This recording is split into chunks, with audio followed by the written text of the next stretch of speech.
Standing guard over Baltimore Harbor is the remains of an earthen star, a relic of time past. It recalls a time when the spirit of liberty stirred in men of renown who stood in the gap against the most powerful force in the world.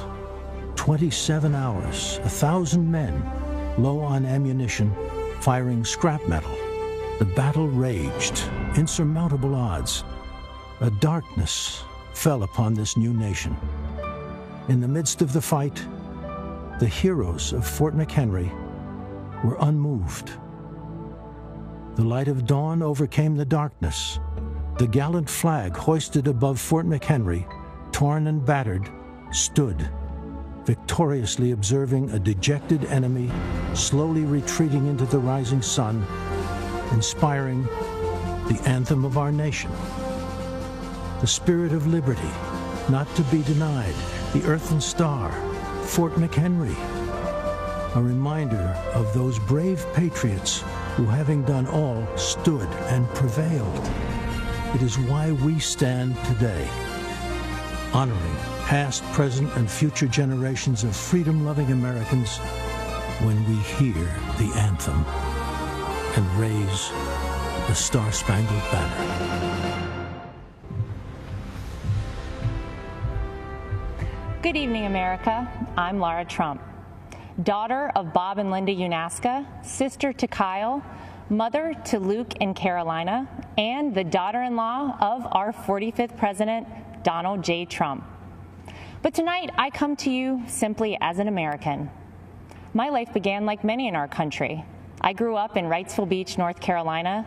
My parents were small business owners and worked hard to make sure that my brother and I had everything we needed, but not everything we wanted. My parents raised me to believe that in America, I could achieve anything with hard work and determination, that the opportunities available to me were limited only by the size of my ambition, that I should dream big, and I did. Those very dreams are what led me to New York City. I'd heard the adage, if I can make it there, I can make it anywhere, and I intended to do just that. Never in a million years did I think that I would be on this stage tonight, and I certainly never thought that I'd end up with the last name Trump. My 7th grade English teacher, Mrs. B, used to tell us, believe none of what you hear, half of what you read, and only what you're there to witness firsthand. The meaning of those words never fully weighed on me until I met my husband and the Trump family.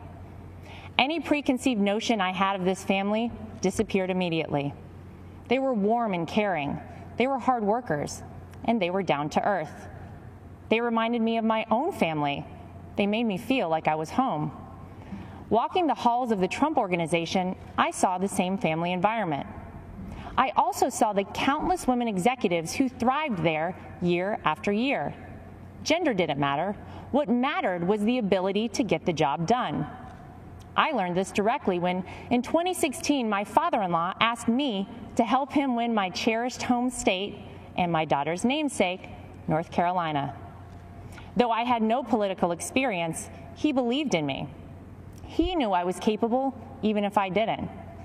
So it didn't surprise me when President Donald Trump appointed so many women to senior-level positions in his administration.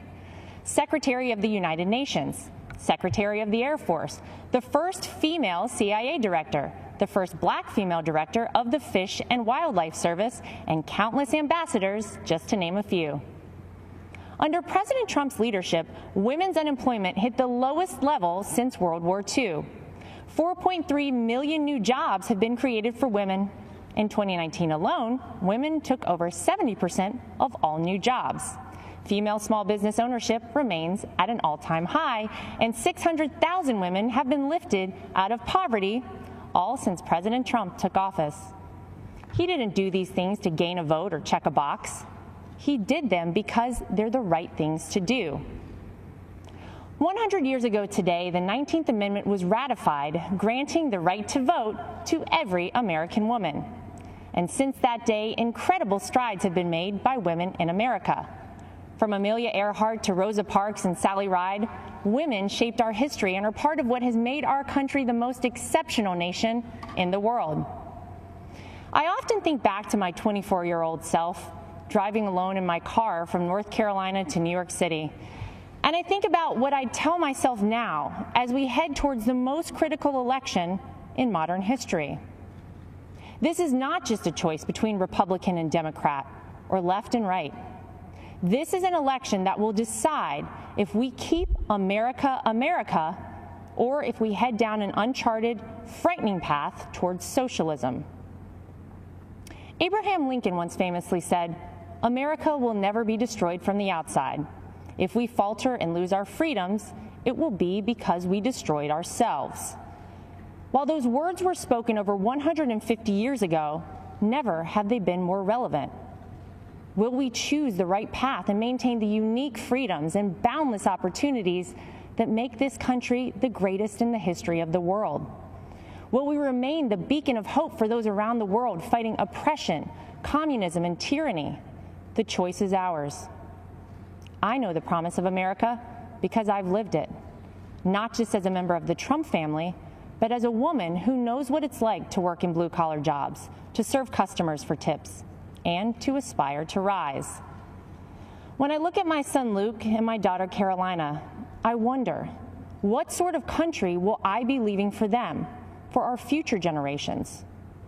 In recent months, we've seen weak, spineless politicians cede control of our great American cities to violent mobs. Defund the police is the rallying cry for the new radical Democrat Party. Joe Biden will not do what it takes to maintain order, to keep our children safe in our neighborhoods and in their schools, to restore our American way of life. We cannot dare to dream our biggest dreams for ourselves or for our children while consumed by worry about the safety of our families. President Trump is the law and order president, from our borders to our backyards. President Trump will keep America safe. President Trump will keep America prosperous. President Trump will keep America America.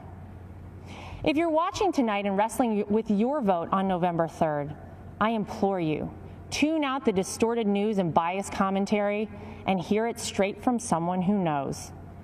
I wasn't born a Trump. I'm from the South. I was raised a Carolina girl. I went to public schools and worked my way through a state university. Mrs. B from my 7th grade English class was right. What I learned about our president is different than what you might have heard.